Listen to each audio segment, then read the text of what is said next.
You're the fun Nice to meet you. Nice to meet you. How you doing? Jesse, nice to meet you. I'm Mojo. Nice to meet you. I'm from Los Anarchy. They're from Horror Buzz. Is it Horror Buzz? I'm Mike. I'm Mike. Horror Buzz. How you doing? So I didn't know. Pleasure. And you're from again? Nerd Bastard. I'm from Nerd Bastard. Nice to meet you. Jesse. Jesse Tor. I'm Mojo. Mojo. Rush. Nice to meet you. Russ. Here's our magazine. Have one. Alright. Who is your daddy and what does he do? My dad is George Frislab. He installed elevators. So tell us about a bit about the show. Were you guys in there? No. You guys haven't seen the trailer? Yeah, you're coming out right. They did. Okay. Yeah. Ghost Wars Paranormal, 13 episodes. We're in Port Moore, Alaska. You can only get in 4 months a year, and it's usually by boat. It's kind of cut off from the rest of civilization. And something happens in this town. It's not so good. So why this town? Why is this town particularly susceptible to paranormal activity? You will find out after the second episode. There is something unusual. Okay. There is something unusual that We can't say yes. Spoiler! We won't even tell you the first episode. That's why. Yeah. There's something there's something about this town. Yeah. In Devil's Cove, Alaska. This is a particularly interesting cast to get D'Onofrio and to get Meatloaf to do a TV series. How did you guys pull that off? We started with Meat. We were talking with him last year about maybe coming on and doing something on Van Helsing, which is our other series as well. And it was a small role. He was just touring, was exhausted. And I said, you know what? Why don't we take a beat here and let's see if we got another series coming up. And Meat was the very first person we cast in the show. So listen, we're talking about a guy that is such an incredible actor. Doesn't get the kudos that he deserves. And we went down the line. And Vincent, I think, Kim Coates was the second. We've done 2 movies with Kimmy. He's not here, that son of a bitch, but he's in Buffalo. I just sent him a picture saying, "Missing you, asshole." Kimmy did a couple shows for Mike and I, so he was the second to be cast. And then, it was Candace and Kristen Lehman, who worked with Dennis and Simon before on Motive. And then Avon was the last person to cast, and he's our lead. He's a young kid, plays Roman Mercer. And we actually see this whole thing is actually through his eyes, so it's quite interesting. And we hired David Von Aken, who was the pilot director on Hell on Wheels, which we did 5 years with. He did 10, 11 episodes for us. So we asked him to come and direct the pilot. And he was talking about this kid, this Avon kid that played King Tut in his miniseries that he did. So, and also Morris Chaplin, one of our associate producers, had kept on saying, Avon.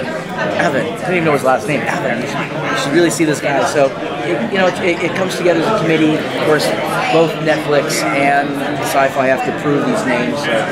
So that was, as an executive producer and packager with Mike, we have to put that cast together. We didn't have a casting director on the show, it was just us. Now, obviously, we had really good written material. We have Simon Barry and Dennis Heaton, and then Rachel Langer, David Manali, Sonia Bennett. So it was all essentially a BC writer's room, but really, really strong scripts, and that helped solidify the talent. They loved what they read on the page. Yeah. Now, obviously, the television landscape it's pretty saturated with a lot of supernatural offerings. Yes, you have a phenomenal cast. Besides the cast, what's going to separate this from what else is out there already? I think the story. When you get into it right from the first episode and into the second episode, and then we're hoping by the third episode people are going to go, I got to see this to the end. I think it comes down to story. Regardless of the genre, whether it's a western, whether it's a period drama, whether it's comedy, vampires, or could be even zombies. It's all about the story. So I'm hoping that's what's going to set it apart. It was hard to ignore. I'm sorry, the language in the trailer, the F-bombs, this is on Syfy, right? Yeah. Well, they'll bleep all that. Okay. They really, because there's another show on Syfy called Blood Drive, and they don't bleep out any of the cussing at all on Syfy, but they blank out the nudity. So maybe they'll actually give you the same. Will they give you the same? That's what we have to do. We'll find out. We're gonna deliver it to them. They can bleep it out. Yeah. But we also have, Netflix. Right. And by the way, they're our partner too, and we're gonna leave it as is. So, Netflix is great. They really treat artists like artists. Literally no notes. Go make it. So like Warner Bros. Great. So like Time Warner in the '90s. Time Warner, HBO in the 90s. No. In the 80s, actually. No, the reason why I say Warner Brothers in the 90s is because in the 90s, I mainly work in rock and roll, obviously, and they basically had a monopoly on the record industry, so they let the artists do whatever the fuck they wanted to. You know what I mean? They ended up buying out DC Comics, but they let the artists be the artists. Yeah. But then I always wondered, why is Warner Brothers fucking up? And I found out why. Because remember in 1997 when AOL bought them out? Remember how fucked up AOL was? Yeah. So it's basically the backlash of AOL 20 years ago. That's why Warner Brothers would fuck it up. That's right. Well, we have an aspect ratio of 2:3:5, which is nice widescreen. We're shooting up in Squamish and everything, so it really captures the landscape. It'll play on that ratio on Netflix, but it'll be a slightly tightened up ratio for Syfy. So the viewing experience will be, just subtly different, nicely different actually on Netflix. It's widescreen. There's some scenes that take place with two characters in the distance, with a car in the front, mountains in the background, and a big widescreen. TV is tight coverage, right? It's getting in your face. This doesn't have that as much. It plays more like a feature. With everything going on now, you see so many shows that are so genre specific, but then there's sub-genre within that. Especially with Simon coming off a hard sci-fi show like Continuum, how would you categorize the genre of this show without just saying sci-fi or fantasy or supernatural? What kind of subgenre would you call this show? Well, that's an interesting question. I'm not sure we can define that because the material is grown organically out of the center, so without specifically trying to be dead on in a genre. So, we're taking visual references from photographer Eggleston and the wide frame ratio because it leaves room for eerie things to happen in the background and all that stuff. And, I'm not sure that we thought specifically about a subgenre. I mean, you can speak to Simon about it because he might have a different answer on that, but that's my take. It's probably a good thing, though, not to be pigeonholed. But No, agreed. Yeah, it's a good question.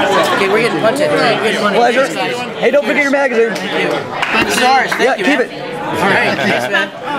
Fist bump. Thanks, man. Appreciate your time. Thanks, guys. Thank you. Appreciate it. Cheers.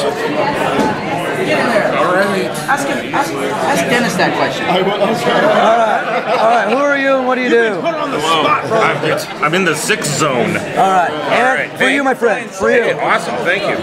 I'm Dennis Heaton. I'm an executive producer and writer on Ghost Wars. What? What? No, I'm not telling anybody I'm an alien in a human suit.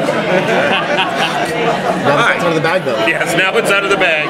I am an alien in a human suit. Ask your question. welcome. Oh yeah. Well, the question I just asked was, with all the great television we have now and all the genres being covered from fantasy to science fiction, especially from Simon coming from a really good time travel sci-fi show, how would you categorize this show as a subgenre? If you really had to nail it down, other than just sci-fi or it's fantasy or supernatural, how would you nail it down?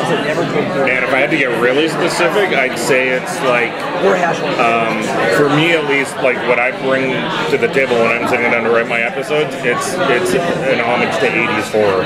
Okay. Like, that was my sort of golden era of stuff. I still watch as much as possible, What in obviously. particular, what kind of movies were in your wheelhouse? Oh, Christ, and everything. I mean, we're talking like, we're talking like The Fly, Aliens, Dawn of the Dead, Children Shouldn't Play with Dead Things. I'm just gonna start listing movies because it's like when I was not like slasher, but more. I was never, I saw slasher stuff, like, Friday the 13th was all over the place and stuff like that, but it never attracted me as much as the monsters did. Okay. As much, and it's like, Ghost Story with, oh God, what's his name? I can see his face, and I can't remember his name, but I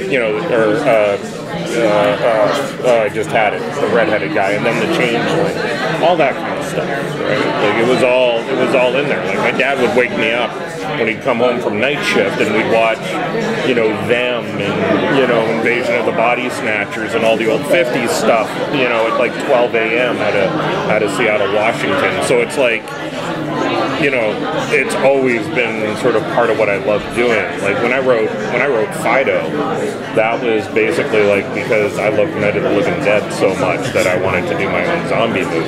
So good. Thanks. Thank you. I just realized you wrote Fido. Yeah, as soon as he said that, yeah. suddenly I'm like, oh wait. I'm not worthy. Being inspired by 86. Now, yes, there's some really great 80s movies, but they're also really known for the cheese back then. You know what I mean? Once you take off the lenses of nostalgia, they don't really hold up. Yeah. What is it you're doing with Ghost Wars that it's going to hold up 20 years from now? Well, we're not making the effects look 80s, right? Like we're putting our money where our mouth is with the effect shots, and we're doing it, any way possible. So it's kind of like, sort of what Simon was riffing on at the panel is, if CGI won't give us the best effect, that's what we're going to do. If a puppet is going to give us the best effect, we're going to build it. And so it's kind of like there isn't like one sort of set standard for the show. It's just how do we make this look as realistic as possible, and how do we make it look as scary as possible. So there's a lot of individual sort of dealer's choice going on with stuff like that. And the directors, the individual directors of the episode get involved in that as well. So Can you talk about the role that religion plays in Ghost Wars? Sure. Religion's like it's kind of like 1/4 of the show. Because when we sat down to sort of break the season, we talked about how we wanted as many different viewpoints coming to the table as possible. Father Dan obviously was bringing the religious aspect and a very sort of Catholic base to it. Then we had Avin's character Roman is he's a medium. He's basically what happened to the kid from The Sixth Sense if he didn't get the therapy. That's the character base, and so what happened there was he's just the raw paranormal. He doesn't have a sort of religious lens that he looks at it through. It's just kind of like what is the more sort of esoteric nature of what's happening to me, and in a sense more of just the straight up magic of what he's able to do. Then Candace McCur's character Landis is the scientist, so she comes to it from this is a quantum state, and these are beings that are just in an alternate dimension that are filtering through. So everybody's got their own, and then there's the skeptics, which is Meat's character, which is just like, this isn't fucking happening. You're all a bunch of dumb assholes, and fuck off. So they all come to the table with this, and depending on which story we're telling, we let the episode sort of skew to their sort of point of view a little more. Do you have a viewpoint per episode, or is it? Well, it's a viewpoint per character. So in a sense, when that character takes over the episode, it kind of skews more to what they're thinking. And in the end, everybody's wrong and we all die. So, it's fun. Where do you fall in those category of characters? Are you more of like, okay, this could be scientific? Are you a complete skeptic, or do you believe that maybe they're... Oh, I'm like a combination of scientific and the magic. Like I completely believe in Bigfoot and UFOs and all that stuff. So for insurance purposes. What's that? So for insurance purposes. Yes. So, but which cracks me up because my dad will be like, Bigfoot, that's not real. Let me tell you about the UFO I saw the other day. Okay, but yeah, I think there's just too much sort of, beyond anecdotal evidence of things that have happened on the planet for it to just be swamp gas. So, how cool is it to sit down and write for Meatloaf? Cool. Yeah, it's pretty cool. He was cast first. He was the first. Yeah, he was the first guy that came in, and it made writing that character really easy. And it also made the character probably about 90% angrier after we found out who it was. It was like, oh, okay, so he's doing. His name is Robert Paulson, right? Was that? Oh yeah. I think so. Oh, hey, look at this sexy butt. Oh my God, you're in Lord of the Rings, aren't you? I'm a George R.R. Martin lookalike contest. Thanks, guys. Nice to meet you. It's like the party table. Yeah. Hey, don't forget the magazine. Yeah, I won't. Thank you. We got keys. Thank you. Thank you. Thank you. Go back to your mothership, Neil. Who are you? Coming from. Who are you and what do you do?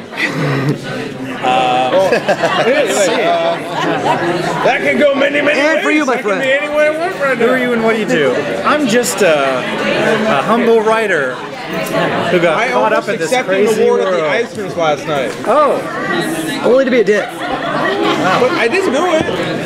So how did you get caught up in this? so I'm the creator showrunner on Ghost. Ah, that works. What was the spark in your mind that said this, and that became all of this? Well, actually, the funny thing is, unusually for a lot of shows, normally the writer starts with an idea and then sends it out to the marketplace to try and get it sold. In this case, when I was working on Van Helsing, the network came to me and said, we want to do a story about a ghost story show. And they were very, very open about what that could be, but they did know that they wanted it to be in a small town, contained. And the rest was up to me. So I basically went home, thought about mythology, circumstance, the situation, the characters, how that would work, and I went back and pitched my version of that thing they wanted, and they liked it. And so then I started the process of writing a pilot. And so that's really how it happened, which has never happened to me before. I've never been asked to pitch back a show that somebody else wants. They're like, we love you. Can you do another thing for us? And you're like, That was the nice part of it. I was already doing a job, and they thought that this would be a good fit. When you're tasked with that, what kind of headspace do you have to put yourself in to write a ghost show? Yeah, it's a good question because you're so aware of the canon of paranormal film and TV, right?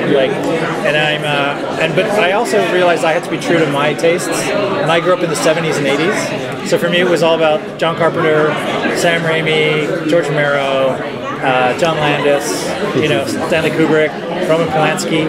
Those are my horror heroes because they were into psychological horror, and I love psychological horror. So when I went back, I thought, well, if I'm going to do anything, I should probably do something that I like first, because I don't want to do something that I wouldn't watch, number one. But also, I'm not really an expert on modern horror. As a fan, I'm a fan of those guys. So I just wanted to build a box that I could do those kinds of stories in, with character development, practical effects, digital effects, stories about a little bit of politics. One thing we forget about those masters is that they're so charged with political points of view, and bias and perspective is really important in those stories. And I wanted to build the human failure of bias, perspective, and prejudice into this, because everyone has their own take on ghosts, right? And life after death, and what death means, and everything. So having religion, science, paranormal, and humanism all kind of working together, but also fighting each other, felt like a good way to bring politics into a place you don't normally get to bring politics. Do you feature any episodes where it's from the killer's point of view? But there's no real... Or like monster's point of view, we'll say? Yeah, I mean, it's ghosts, so it's hard to do that, because ghosts don't really project personality in the traditional sense. Because that's a rare... We do sort of... There's a mechanism in the show that's built in that allows our human characters to experience what it would be like from the ghost's perspective. Because I always find that as a rare, thing in horror. I mean, because I realize that it ends up like changing the name of the genre. It goes from like horror to like thriller. Yeah. And I'm like, so the difference is, you have to be from prey's point of view. I want it from the predator's point of view. Yeah, I know we're sort of doing that in a way that's different and probably hasn't been done before. Thank you. Yeah. Well, you're speaking about politics and the last show. Huge fan, by the way. Continuing. Hugely politically. So, how much of that can we expect in the new show? Are there threads of that? I mean, obviously, time travel versus supernatural is a little different, but very almost oddly topical now. Yeah. If you look back at the show, continuing. But now, how much are you? Well, I think politics is like scalable. Okay. So, in Continuum, the politics could be large scale because it was talking about government and business and future and past. Right. And now we're talking about a small town, but the politics remain the same, which is really about people with differing points of view about how things should be done. The same kind of core, just not a global. Yeah. So the town becomes a microcosm of the country. Okay. So you have left and right, and you have atheism and belief, and you have science and anti-science, and you have all these different forces, which are ultimately political. Absolutely. Because people aren't just believing in something, they're pushing what they believe. And politics is essentially me trying to convince you that my ideas are better than yours. There you go. So much. Thanks, guys. Yeah. Appreciate it. Welcome back. Hey, man. I'd ask you who are you, what you do, but it's obvious who you are. Hey, Chris. Mojo. What's your name? Mojo. Mojo? And here, for you, my friend. Your mother named you Mojo? Yep. Not exactly. Not exactly. For you, keep it. Yeah, thanks for stopping by. Of course. Is this your guys' Mac? This is ours, and then... Me and him? Okay, now we got to the weird table. Yeah! This is the fun table, bro. Please take a seat. Yes. Take a magazine. Vincent says it's a normal table. Yeah. Yes. I'll go with Vincent because I trust him as a performer more than I trust myself. Awesome. Well, his name is Robert Paulson. This is true, and So people please will tell come up us, to me on the street and go, tell us about the "Oh, show I really so like your far." funk club." I mean, what was They will it? pass me by and go, his name is Robert Paulson. His name is Robert Paulson. And then they'll turn around and pass me back saying the same thing without ever talking to me. Well, how do you feel to be the skeptic on the show?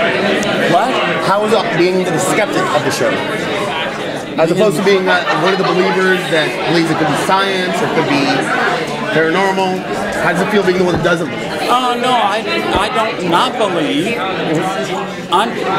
They can just go fuck themselves. I'm just not afraid of it. Everybody, you know, like in the church, we did a scene in the church where a ghost came through the wall. And everybody in the church ducked beneath the benches and screamed and yelled. And Doug just stood there and went, "Come on, dude, let's go. You want to fuck with me? Let's go, try." So now the hard headspace to get into then. Yeah, that's Doug's attitude. That's Doug's attitude towards everyone. Go ahead. Vincent, I have a question for you, brother.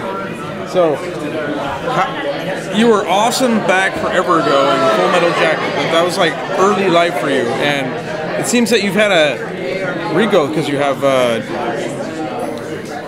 Damn it. Kingpin? Let me just tell you, Vincent has never stopped being awesome. No, he's still no. But like, No, you're awesomer, is what you're saying. Right? Like he went from like awesome to awesomer. That's a good way to get out of it.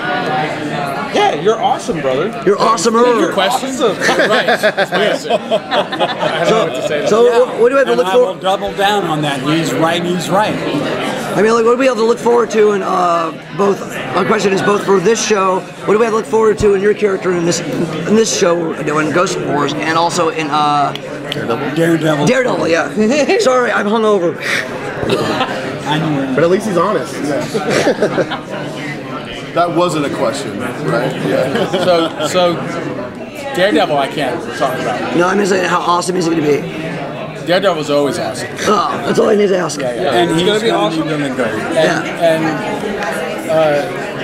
Ghost Wars is a show that's about a small town of regular people who have been through a lot in their lives because they live in a small town in Alaska, and it's tough out there, and they don't have a lot of money, these people, and they're living through rough weather, and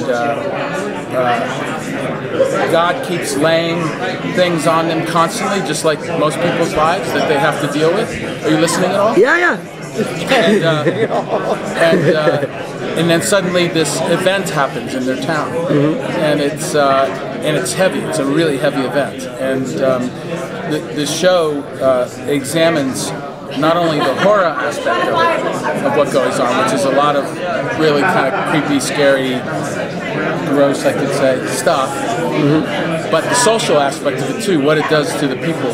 And I play a priest named Father Dan who gets put through a lot, and it's quite exhausting for poor Father Dan. Yeah, I would have never expected to see on the, I guess I was the first one hired, I just found out, to see Vincent in this cast. And then as I started to read the scripts, I went, oh, I know why he took it. I knew exactly why he took it. Because you're extreme! Because no, Vincent's like me. He likes a challenge. I was going to ask, what brought two huge names to this show on Syfy? What was it about the script or the team, or what was it that you read in the script that said, okay, this is my next gig? What brought you in? He is fascinated with ghost stuff because he's a strong believer in paranormal. But I don't want, he'll have his own answer, but I was attracted to it for I've done a lot of sci-fi in my career. I like the genre of sci-fi and horror as well. And with The Cell, and which is an amazing movie. Chained, and I've done some pretty creepy stuff in my career. Sure. Well, hell, trauma, man. Come on, represent. But this is different. I was attracted to this one because of the way the people are portrayed. And for me, there's an emotional aspect to the story that carries through every episode. He has an incredible relationship with his daughter. We're not allowed to talk much about it, but it's this very intense thing that they shot the other day, and people were just like, "Fuck, meat is awesome." And I have Let everybody in the set was crying. I'm sure they were. Yeah, I'm sure they were. And I've done a couple of scenes with him. He's just, tremendous. He's just fantastic. And so these kinds of things, the fact that we have a ghost story to tell, but it's also a social comment on how it affects people in real life and what it does to them. And the good people get even better, and the bad people get even worse, and then some people fall in between and surprise you on the other side.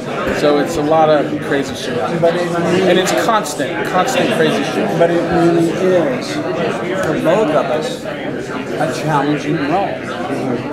Yeah, I mean, I know that he wouldn't have taken it if he didn't find it challenging. Yeah, you were the first one cast, as we were told earlier. Is that right? Yeah. Okay. So it's just because I was a fan of Simon Barry, and when I read the script, I said, this is the best character I'll ever play. I was going to piggyback on that and say that the writer had said that when he knew you were cast, that the character became about 90% more angry. Yeah, well, that's true. Yeah. Because, listen, I've never turned down a fight in my life. No? No. And I've never lost. Well, I believe it. I'm sorry, guys. That's okay. Thank you, guys. Don't forget your magazine. Appreciate your time. Thank you so much. It's a pleasure to meet all of you. Nice to meet Pleasure. you. Nice to meet you. Don't forget your magazine. See you, monster guy, whatever. Alien. Don't forget your magazine. I'm slow getting up because I've had back surgeries in 9 months. It's a pleasure. It's a pleasure. Thank you so much. Nice meeting you guys. Very much. Have fun and thanks for coming. Of course. Mr. Lowe, Thank you very thank you much. so much. What are you, by the way? I'm Predator. Predator. Deadpool. Okay, I have no idea. I don't need either one of those. And that's it. Keep it. Lemmy. That is for you. That's for you too. Nick, what's going on? We've heard a lot about the show so far. We're trying to figure out what's new. What's new about it, or just about it? Yeah. What you guys do? We're trying not to ask the same questions for everyone. Oh, good. Yeah. Keep it for you. Keep it. Oh, thank you, man. Yeah. Shoot your beans. Avin nailed the name. One of the producers mentioned that he saw your character as being like the Sixth Sense kid if he grew up and had no therapy. What fascinates you about this particular What fascinates you about this particular role?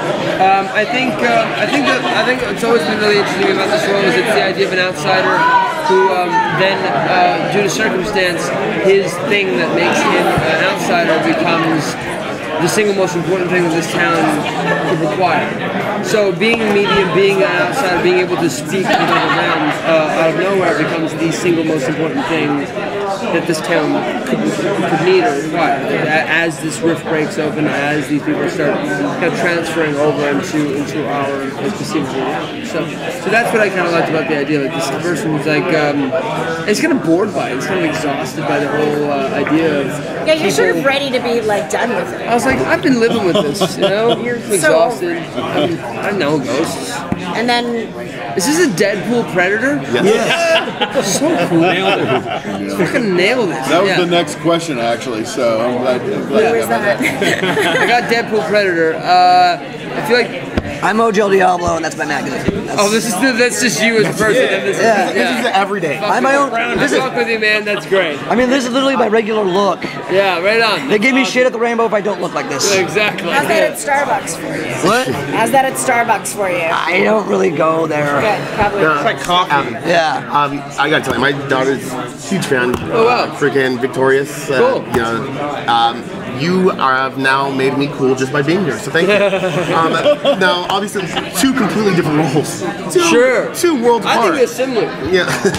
I would actually even maybe like say that what if this is like what if this is what happens to my What if this is what happens? Well, because my question was going he has to be. to travel to Alaska and then he has to like he's like wow this I had to go through all that went Hollywood to art Alaska? shit and like I live in Alaska I'm just trying to get away from all that and I'm start seeing ghosts. All right. I'm gonna say if a fan fiction of this popped up about that I'd be alright. Disney will love that. Wouldn't hate it. I might have to do something about that. Yeah, man. So, I mean, coming from like that type of background, what is it that actually attracted you to this role? That you decided to take it?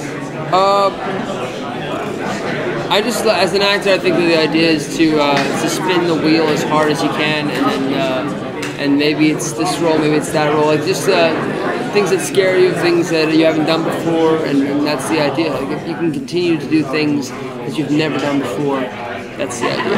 And I've never done like first of all playing against ghosts, playing against all the kind of shit that we get up to in the show. I mean, it's gonna be really fun. Lots of shit. It starts going in one direction, goes very, very quickly in several, which is great.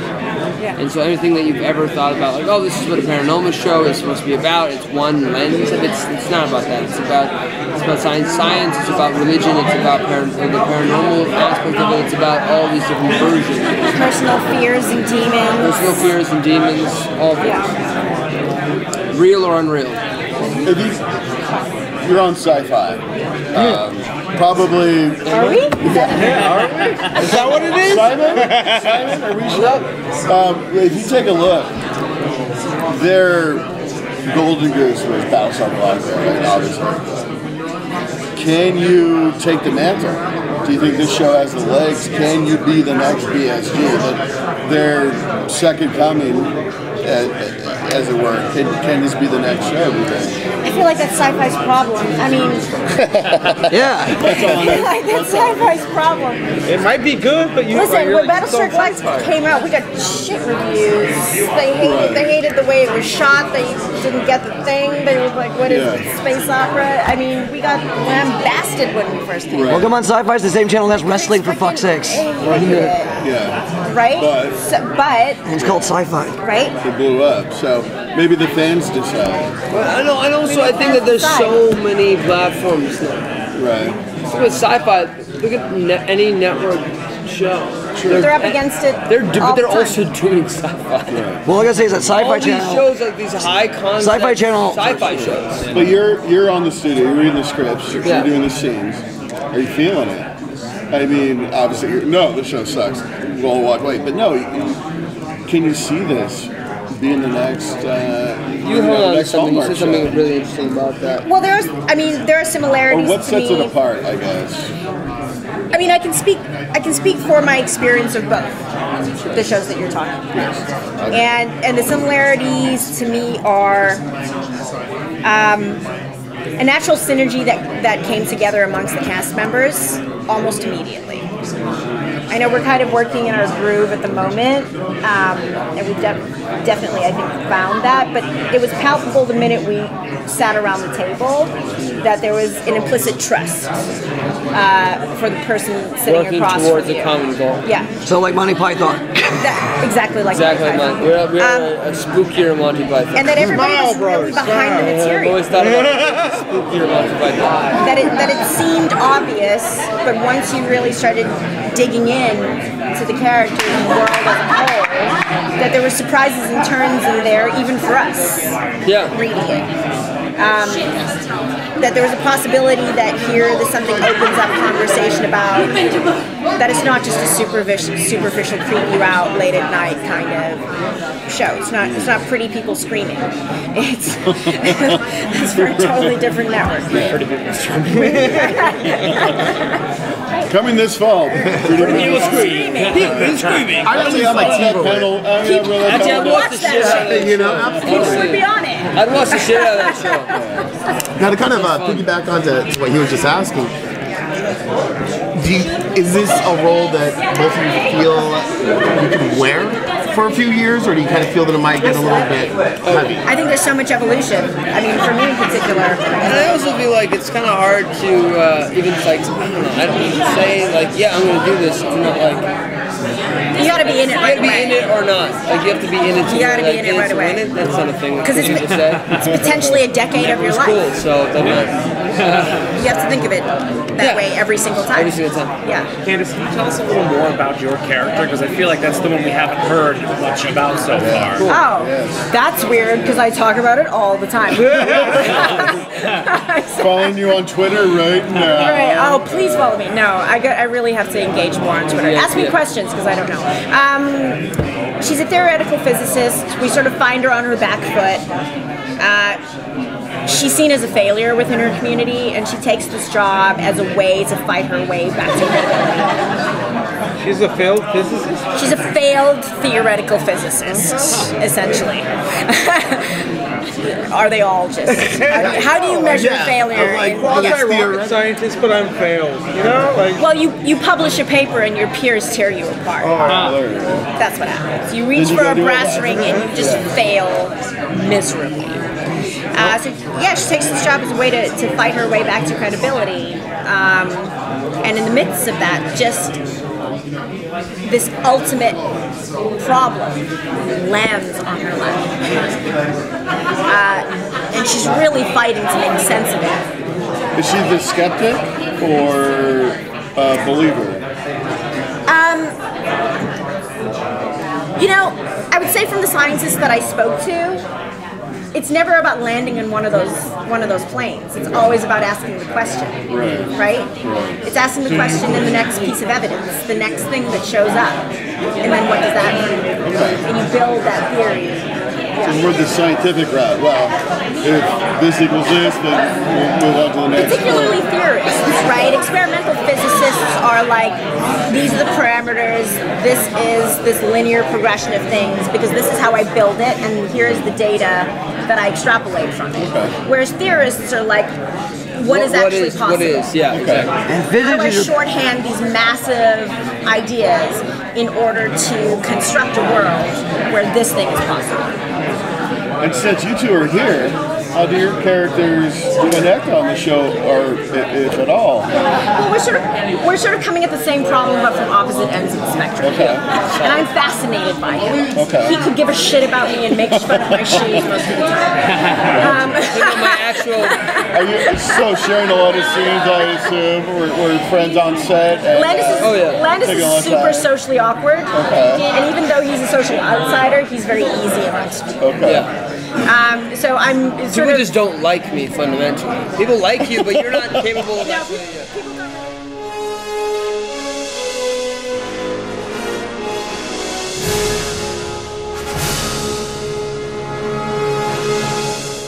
Thank you for watching. Don't forget to like and subscribe, or I will scratch your eyeballs out.